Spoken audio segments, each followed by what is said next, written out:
At my high school graduation, my mom didn't clap, my brother didn't stand.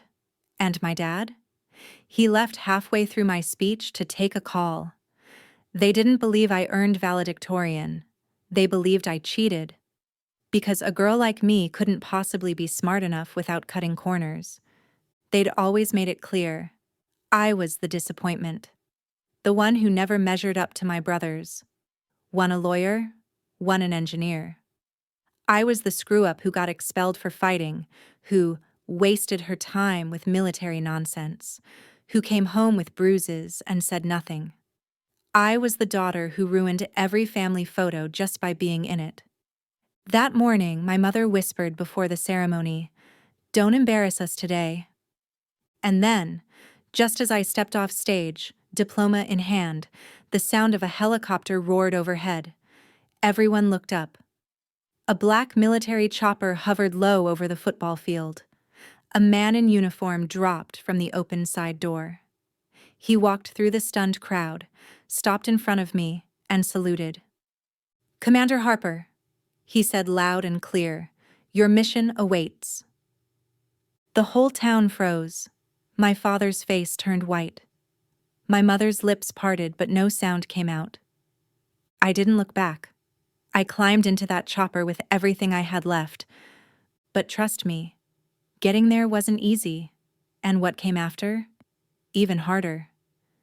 Because you don't become a Navy SEAL by being born tough. You become one when you've been broken and stood back up. My name is Abigail Harper, and this is the story they never expected me to survive. I'm about to share something that changed my life forever. But before I do, can you say hi in the comments? Or tell me where you're watching from? I love seeing how far these stories travel. And knowing someone out there is listening makes all the difference. And if this story speaks to you even a little, please follow or subscribe to the channel. Thank you. And now, let me tell you everything. The socket wrench slipped in my hand, slipping just enough to scrape the side of my thumb. Blood welled up immediately, but I barely noticed. My hands were already black with grease, forearms aching from holding the weight of a rusted-out engine block. "Hey, Miss Navy," a customer called from behind, laughing as he leaned on the hood of his beat-up truck. "Guess they don't teach you torque specs at the academy, huh?" I didn't answer. Just wiped the blood with the back of my wrist and kept working. That nickname, Miss Navy, wasn't a compliment. Not here, not in Willow Creek. It was a reminder, a constant slap in the face. 10 years ago, I had been discharged from the U.S. Naval Academy. Not honorably, not with celebration. I'd punched a superior officer square in the face for assaulting my bunkmate. I stood by it then. I stand by it now. But the Navy hadn't. Neither did my family. I lived in a cramped room above Hank's auto shop, surrounded by mufflers, rusted bumpers, and silence. Every morning, I looked out at the sleepy river town like a stranger squatting in her own hometown. The townspeople pretended I didn't exist. Or worse, reminded me I did. Today was my brother Nathan's high school graduation. He was the golden boy of our family, track star, scholarship winner, future engineer. The last hope of a family name I had tainted, as my mother once told me over breakfast, right before she asked me to pass the salt. "Nathan is the second chance this family needed," she'd said. "Not everyone ruins everything, Abby." I wasn't invited to the ceremony. I showed up anyway, sitting high up in the metal bleachers of the football field, wrapped in an old Navy jacket no one had touched in years. I watched Nathan from a distance, saw the pride swelling in Mom's eyes from the front row. I didn't envy him.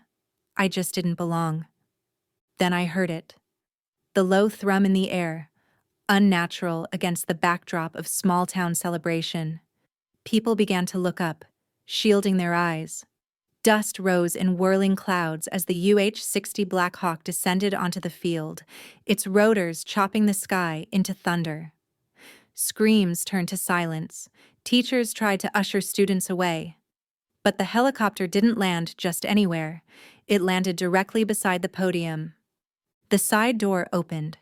A man in black stepped out, adjusting his sunglasses, wind flattening his suit against a bulletproof vest. He pulled out a single sheet of paper and scanned the crowd. His voice, when it came, cut through the air like a blade. Commander Abigail Harper, SEAL designation, your mission starts now. The entire stadium went still. My mother dropped the bouquet of white roses she had prepared for Nathan. He turned, locking eyes with me across a sea of stunned faces. I hadn't known Reed would do it like this. I hadn't known the world I'd left behind would come crashing through the calm facade of my disgrace so loudly, so publicly. In that moment, every whisper behind my back, every sneer at the auto shop, every night I spent questioning if I had made the right decision, it all burned away. I wasn't invisible anymore, but I was exposed. My mother pulled me aside behind the bleachers, her grip on my wrist tighter than necessary. "What is this, Abby? Some stunt? You had to ruin this for Nathan too?" I yanked my arm free. "You never asked what happened. You never asked what it cost me." She paused, just for a moment, long enough for regret to almost reach her eyes. Then she turned her face into stone. "Don't make yourself a victim." Reed tilted his head. It was time. I stepped toward the helicopter, but not before looking back. Nathan was still staring, lips parted. He looked at me like he was trying to reconcile two people, the sister he had dismissed, and the woman about to disappear into military protocol. As I stepped onto the bird, the old Abby, the failure, the screw-up, the disgrace, she stayed behind on that football field. The rotors beat hard above our heads as the helicopter cut through the Oregon skyline. Reed sat across from me, calm as ever, with the same unreadable face he'd had the last time I saw him, 3 years ago, when I walked away from the SEALs. Between his boots sat a plain black duffel bag. He reached inside and pulled out my old SEAL cap, the one I'd left behind in the locker room that night. Folded, pressed, like it had waited for me to come back. "We've got a situation," he said, flipping open a laptop. A mobile electromagnetic pulse device was stolen from an experimental site in the South. The tech is dangerous, portable, efficient, and designed to take down infrastructure without alerting traditional defenses. I watched the screen flicker to life. Photos, maps, coordinates, surveillance footage. "It's being routed through Willow Creek," Reed said. "We intercepted drone footage last week. One container, masked as agricultural equipment, parked in a warehouse near the old river port, registered under Caldwell Shipping." My mouth dried instantly. Caldwell Shipping, Hannah Caldwell's family company, the same Caldwell family that sent casseroles to our house when Dad died, the same Caldwell family that hosted the church gala every year. "The riverport's not even active anymore," I said. "Which makes it perfect," Reed replied. "No federal surveillance, no electronic oversight, no one watching." I leaned back, silent. The SEAL in me felt the pieces locking into place, weak point, root, cover. But the Abby in me, the broken, ground-down daughter of Evelyn Harper, felt the dread. Willow Creek was just a town to most. To me, it was a graveyard. And now, it was a battlefield. "I left all this behind for a reason," I muttered. "No," Reed said calmly. "You left the uniform. You never left the fight." He turned the screen again. A picture appeared. A man in camo standing next to a convoy. Smiling. I felt the breath leave my lungs. Kyle, the last man I lost. The one who didn't make it back because I hesitated too long on a kill order. The ghost that followed me every time I tried to be normal. "This container," Reed continued, "may be part of the same network that got Kyle killed." I looked out the window, watching the forests blur beneath us. I'll do it. But no one in the town knows. Not my mother. Not my brother. Not a soul. I'm not bringing a war to their doorstep. Reed nodded. We keep it quiet. But you're not going to be able to keep this hidden forever. On the way back to Willow Creek, I sat alone in the back of an unmarked SUV. My phone buzzed. It was a message from Nathan. You're really Seal? Mom says you made that up. I don't know what to believe anymore. I stared at the message until the screen went dark. I didn't reply. There's a particular kind of loneliness that comes from living two lives. One you tried to forget, and one that never believed in you. And I was driving right into the heart of both. At 2:13 a.m., the world was silent. The kind of silence that only belongs to small towns and people with heavy secrets. I moved like muscle memory.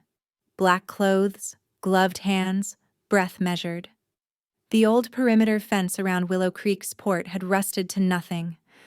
I could have walked through the hole in the chain links, but I chose to climb over. Quiet meant survival. Always had. I dropped to the gravel without a sound and stayed low, scanning the lot. Half the lights were out, by neglect, not design. The container I'd tracked through satellite photos sat like a sleeping beast behind the loading bay. Tall, wide, unmarked, except for a QR code and the unmistakable sheen of mil-spec titanium bolts around its edge. I moved closer. The closer I got, the more wrong it felt. The panel near the lock bore a faint heat signature. Active insulation. You don't put thermal shielding on tractor parts. I snapped a dozen photos from multiple angles and uploaded them through an encrypted channel to Reed. My finger hovered over the send button when something shifted. A scrape. Soft, but not wind. I turned. A shape moved in the shadows behind the next row of crates. Human height. Too deliberate to be an animal. I didn't wait to investigate. Instinct kicked in and I melted into the dark, retracing my path, heart in my throat. Whoever it was didn't follow. Or they knew better than to try.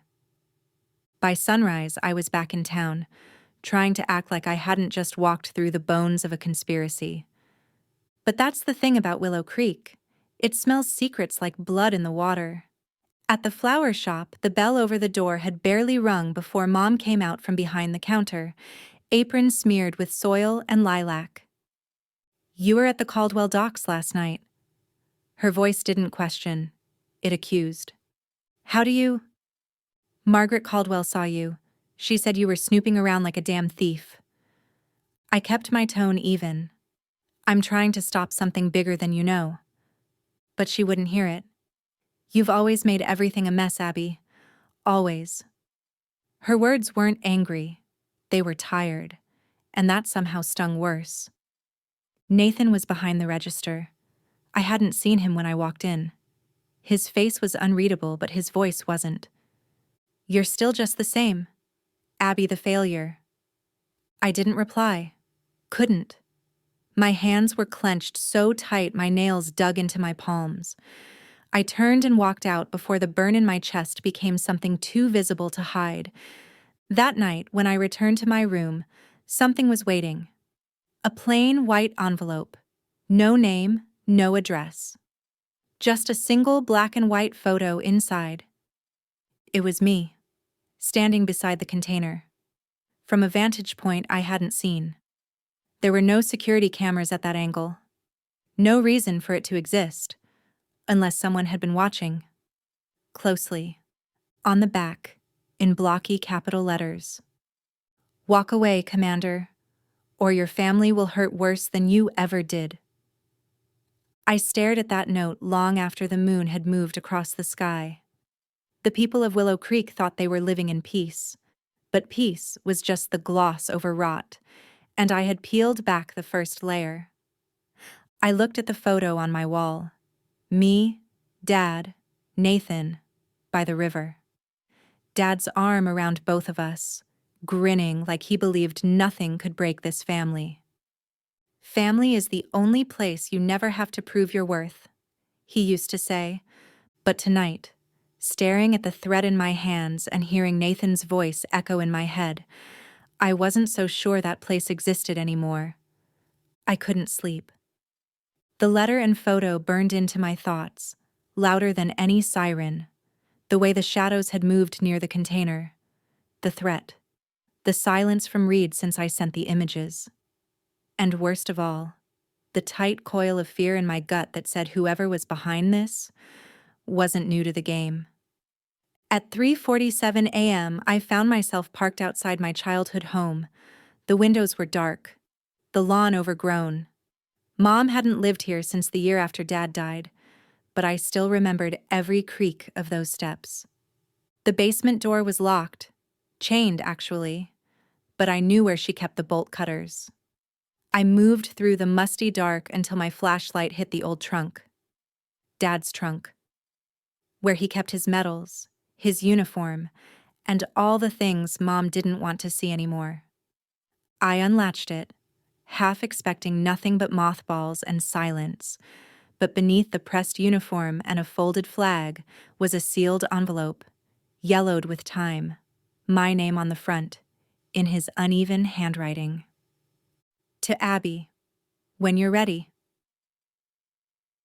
I opened it with shaking hands. Inside, my father spoke in ink and regret. He wrote of whispers around the port, of shipments that didn't match the manifests, of men who came to town and never stayed long, of George Caldwell, and how he'd once tried to bribe him with silence. He wrote about a time he took photographs, about how they disappeared from his locker 2 days before his fatal car accident. He didn't accuse anyone outright, but he warned me. If you're reading this, it means you've found what I never could. Finish it. But don't do it alone. The paper trembled in my fingers. It felt like hearing his voice again for the first time in 20 years. I left the house with my father's words echoing in my ears. I needed proof, beyond drones and suspicions, something that would connect Caldwell Shipping to something bigger. The town library still kept microfiche records of old permits and financial disclosures. It took me hours, hunched over dusty reels and cracked plastic lenses, but there it was, an influx of funding to Caldwell Shipping from a shell company based in Istanbul, flagged in multiple EU investigations for terror financing, and then a map, buried in the records of the town planning committee, highlighting proposed agricultural shipping routes from Willow Creek to 5 other port towns across the country. Places I recognized from my SEAL briefing days. This wasn't a one-off. This was a dry run. That afternoon, the town square pulsed with life. The annual Founders Fair, booths, popcorn, flags, and in the center of it all, Hannah Caldwell, all pearls and charisma, delivering a speech about revitalizing our proud shipping history. I walked up as she finished. Her eyes flicked to me, lips twitching with a smile too wide to be real. "Still playing soldier, Abby?" she said sweetly. "You always were a bit dramatic." I kept my voice low, but steady. "You know what's in that container, Hannah. You know exactly what you're moving through that port." Her laugh was smooth, public. "You should get help. I think there's a VA center in our east." But her pupils dilated, her posture stiffened. She was scared. That told me everything. Before I could press, someone grabbed my arm. Nathan. He dragged me behind a booth, jaw clenched. "What the hell was that? You just humiliated her. Do you realize what you're doing to Mom?" "I'm doing what Dad couldn't," I hissed. He blinked. "What does that mean?" I pulled out the letter. Let him read every word. When he finished, he shoved it back at me like it burned his skin. "You're dragging up ghosts to excuse yourself. You got kicked out of the Navy and now you're pretending it was part of something noble?" "It's not about me, Nathan. It's about this town." He shook his head, eyes glassy. "Number. It's always been about you. About proving you weren't the disappointment we all thought. He walked away without another word. I stood there, surrounded by the sound of children laughing and rides spinning, and felt completely, utterly alone. If I turned back now, no one would stop me. No one would care. But I could see Kyle's face, hear my father's voice. If I stayed silent, they would die again. This time, in the dark, I chose not to light. The files I sent to read, photos, audio snippets, map overlays, got a response within the hour. A voice message. We've had Caldwell shipping flagged before, but no one's ever gotten anything actionable. No local cooperation, no warrant, no case. Of course, that's how it always worked in towns like Willow Creek. Tight-knit, silent, more loyal to legacy than law. But if I couldn't catch them red-handed, maybe I could flush them out. That night, I logged into a veterans-only forum under an old alias, typed slowly, carefully. Rumors about a stolen military device at Willow Creek docks, disguised as agricultural shipment. Anyone ever seen Caldwell Shipping move tech like that before? I knew how these forums worked. Nothing happened publicly, but eyes would see, whispers would spread, and people with something to hide. They hated whispers more than accusations. 3 days later, the docks caught fire. Not the whole port, just one warehouse. But it was the same one I had snuck into. The container I'd photographed was now a smoldering shell. Coincidence? Number cleanup crews swarmed in fast, too fast, no press, no questions, just caution tape and security guards with blank patches. Then came the knock. Sheriff Tom Bradley. Beige uniform, broad chest, thin patience. He'd been my dad's friend once. Taught Nathan how to fish. Now he looked at me like I was a roach crawling across his porch. "We found your fingerprints on site, Abby," he said at the station. "Want to explain that?" I was looking into stolen federal property. He leaned in. "You mean trespassing on private land and sparking off panic?" I said nothing. He shook his head. "You never change. Drama follows you like a damn rain cloud." Before I could respond, the door opened. Reed stepped in, ID already in hand. "She's under federal authorization," he said flatly. "You should be asking who authorized the burn job, not who took pictures." Bradley's face paled. "She's not even active." "She's always been active." Bradley didn't argue, but as I left, I caught his expression. He didn't buy it. And in a place like this, doubt was just one step from betrayal. Outside the station, I found something in my coat pocket. I hadn't put anything there. A scrap of paper. No envelope. Just one line. "Next time, it won't just be a warehouse."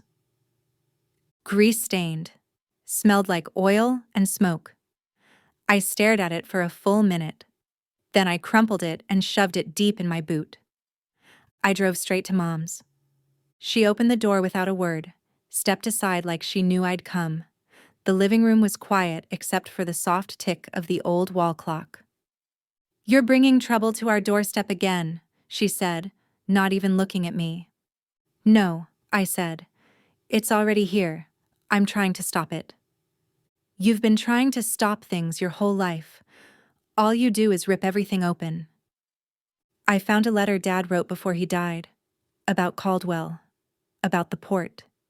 He tried to warn someone. That made her pause. She sat slowly on the couch, hands in her lap. Her voice was quieter now. "Your father was worried, but when he tried to speak up, no one believed him. He told me not to tell you. He was scared you'd become him." "Did he think he died for nothing?" Tears welled up in her eyes, not angry ones, real ones, scared ones. "I think he knew the truth was bigger than him. He just didn't want it to swallow you, too." I sat beside her. We didn't hug. Not at first. Just shared the silence. Then, slowly, I put my arm around her shoulders. And she let me.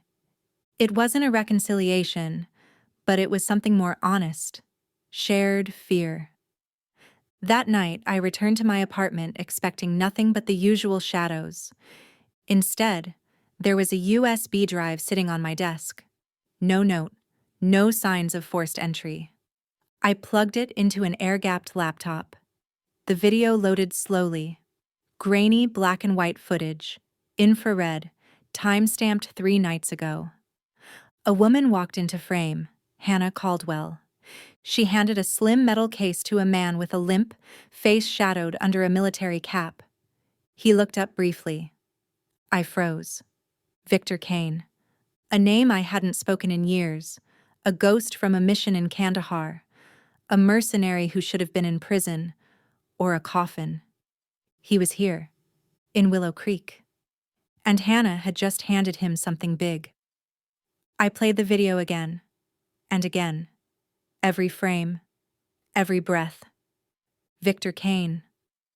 The last time I saw him, he was bleeding out in the dust of a back alley in Afghanistan. The intel said he'd died in custody. Clearly, intel had lied. I sent the footage to Reed. His reply came within minutes. Confirmed. Kane's been off the grid for 3 years.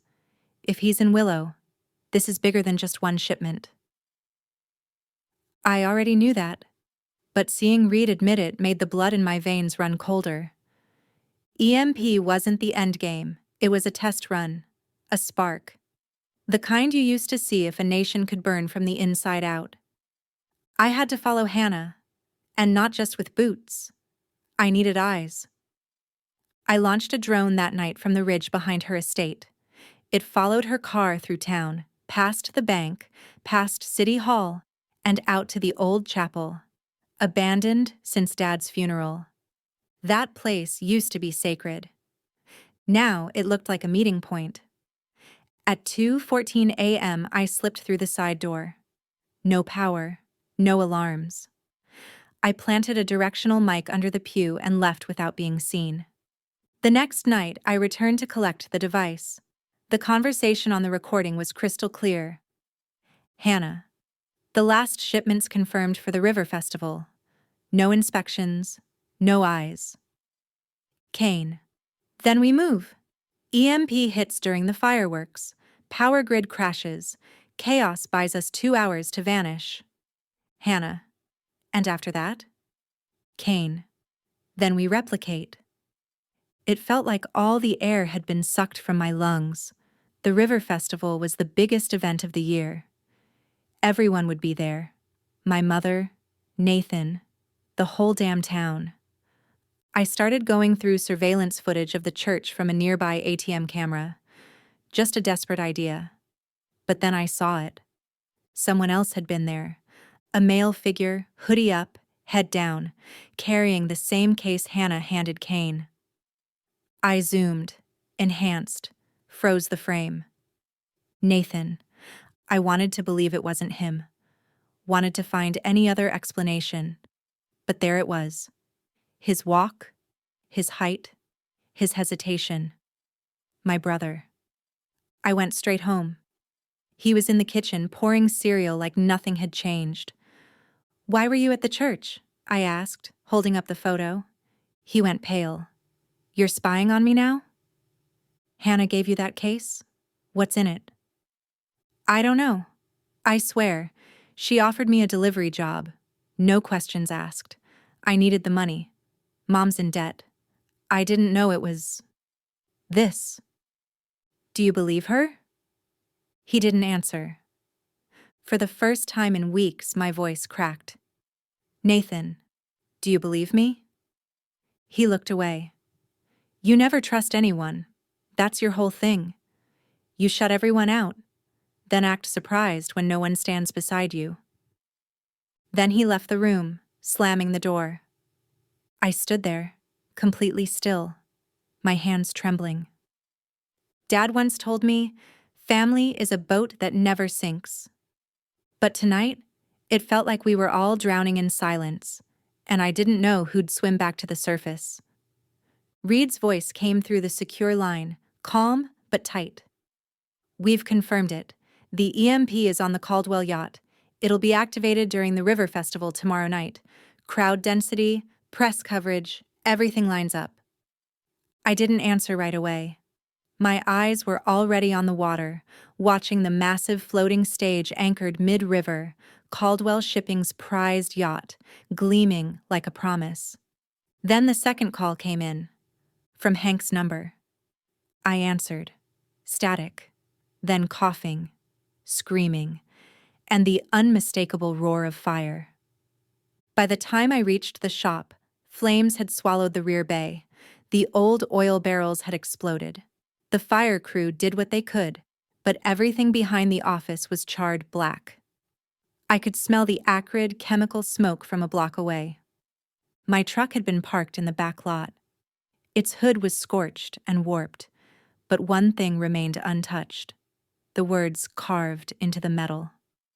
Family is a weakness, Commander. The letters were jagged, deep, gouged with a hunting knife. It was Kane's message. It was the same playbook I'd seen used against civilians in Syria, diplomats in Yemen. If they couldn't break you directly, they'd dismantle what grounded you, until you walked into their trap willingly. And now they were doing it here, in Willow Creek. At my mother's kitchen table, I laid it all out. The attack, the threat, the weapon. You need to leave, I said. Tonight. I'll call someone. You and Nathan. Go to Portland. Go to... I'm not going anywhere, she said, voice firm. If your father died trying to stop these people, I'm not running so they can win. I stared at her. Do you believe me now? She looked at me, really looked, for the first time in years. I don't know, she said. But I want to. And that was enough. I stepped outside and dialed a number I hadn't called since Aleppo. Sarah Vega. She didn't say hello when she answered, just, how bad? EMP, festival crowd, local support compromised. I'll be there in 6 hours, with gear. True to her word, Sarah showed up that night with a van full of event equipment that looked suspiciously like comm jammers, smoke grenades, and a handheld electromagnetic disruptor. We ran through the plan. I'd get us on board disguised as part of the setup crew. She'd neutralize the guards. I'd disable the core. We'd avoid civilian panic. No noise, no guns. Clean. But just as I started to believe it could work, Nathan knocked on my door. His face was pale. Haunted. I heard Hannah on the phone, he said. She was talking about the power grid, about using the river as some kind of signal conduit. I didn't understand all of it, but it sounded real. He sat down, head in hands. I was so stupid. I just wanted to help with bills. I didn't know. I swear to God, Abby, I didn't know. I knelt in front of him and took his hands. I believe you, I said. He looked up, eyes wet. I don't deserve that. You're not the only one who's made mistakes. Then he pulled something from his pocket, a photo, old and worn. My father standing on the edge of the dock, shaking hands with George Caldwell. But someone had circled Dad's face in red ink. Behind them was a shipping container. The same model I'd seen last week. Mom kept this hidden, Nathan whispered. He knew everything. I stared out the window as the sun dipped behind the river. If we failed tomorrow night, this town wouldn't recover. And neither would we. The festival opened like it always did. Music, laughter, the smell of corn dogs and fried dough.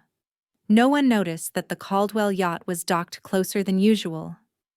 No one questioned the new AV crew wheeling carts of wires and crates onto the lower decks. Sarah and I wore matching navy polos with fake badges, headsets connected to our own private channel. She gave me a quick nod before slipping into the rear corridor.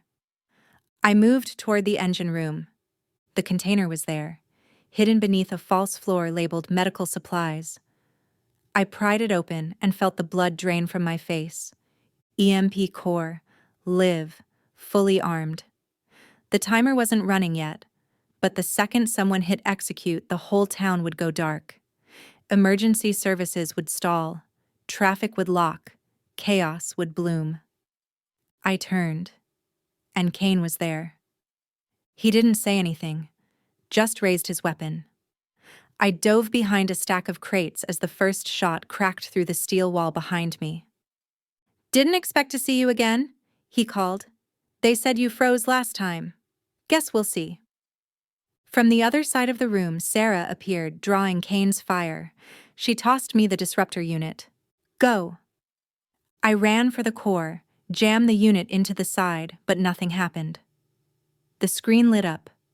Secondary system active. 2 minutes remaining. Of course. Redundancy. Hannah was too smart for single-fault failure. She stepped into view then, calm, elegant, wearing a crimson dress like it was a coronation. "Do you even know what he took from my family?" she said. "Your father destroyed everything. He made sure the port expansion failed. He turned the town against us." She reached for the control panel. "Now I return the favor." She activated the failsafe. A second countdown appeared. 2 minutes. Sarah engaged Kane in close combat, their grunts and blows echoing through the metal hull. I sprinted topside, ripped off my headset, and jumped over the railing into the black water. Below the yacht, I swam to the underside control hatch. My fingers were freezing, numb, but I found the latch. Just as I started prying it open, a voice shouted from the docks. "Abby!" I looked up. Nathan, on the pier. In his hand, something small, silver. He threw it. A wrench. The same one I'd used at Hank's shop for years. I caught it in the air, mouth open from shock. I used it to force the final seal open, yanked the panel aside, and jammed the disruptor into the master relay.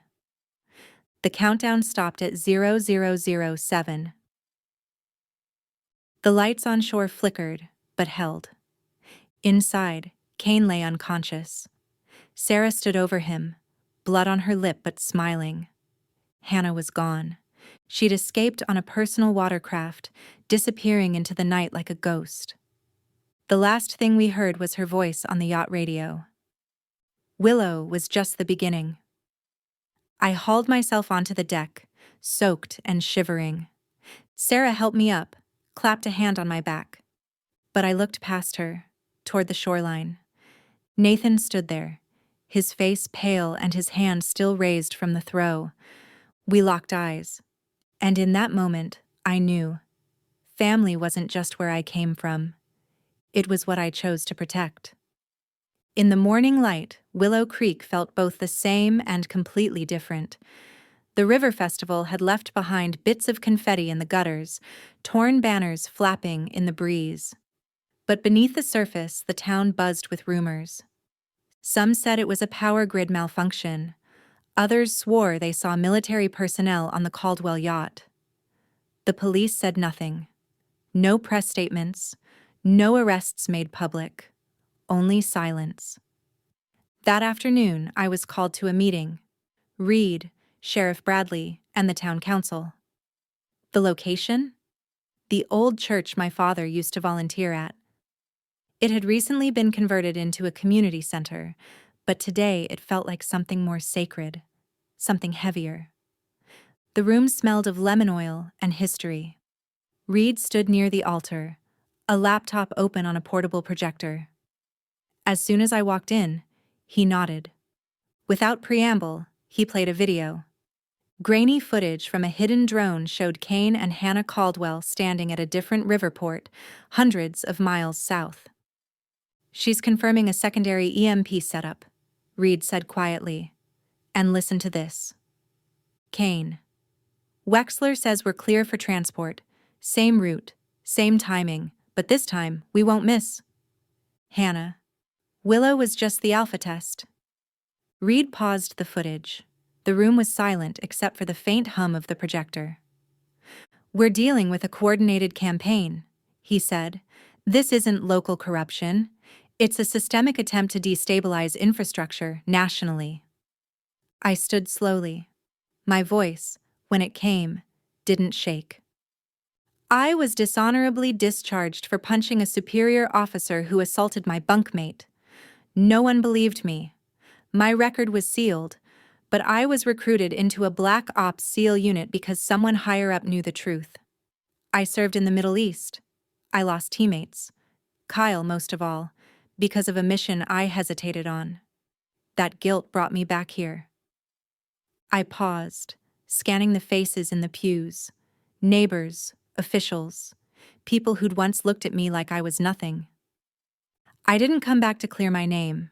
I came back because I realized the silence that cost my father his life was still here, and it was killing more than just truth. It was killing all of us. At first, there was only silence. Then a woman stood. My mother. She walked slowly to my side, took my hand, and turned to face them. I lost my husband because he stayed quiet. I won't lose my daughter to the same fear. Her voice cracked, but she didn't falter. She didn't fail. She fought. And now it's our turn. Nathan rose next. He didn't speak, just stepped forward and placed something in my hand. My father's ring. You finished what he started, he said softly. I closed my fingers around it, heart swelling with something I hadn't felt in years, not vindication, belonging. Later that night, I returned to my apartment. My mailbox held a plain cardboard package, no sender, no postmark. Inside was a single USB, sealed with a holographic emblem I recognized instantly. SEAL Team 9. I plugged it into a clean laptop and waited. The video loaded slowly. Grainy footage of a conference room, time-stamped 3 months ago. Hannah Caldwell entered, followed by a man in a dark gray suit. My stomach twisted. Commander Ellis Wexler. He had been one of my commanding officers during my last deployment. Charming. Untouchable. And now, smiling while shaking hands with the woman trying to destroy half the western seaboard. On the screen, red letters blinked into view. Willow, Haas, Alpha Test. Then a final message appeared. Thank you, Commander. From an old friend. I didn't know who had sent it, but I knew why. This wasn't over.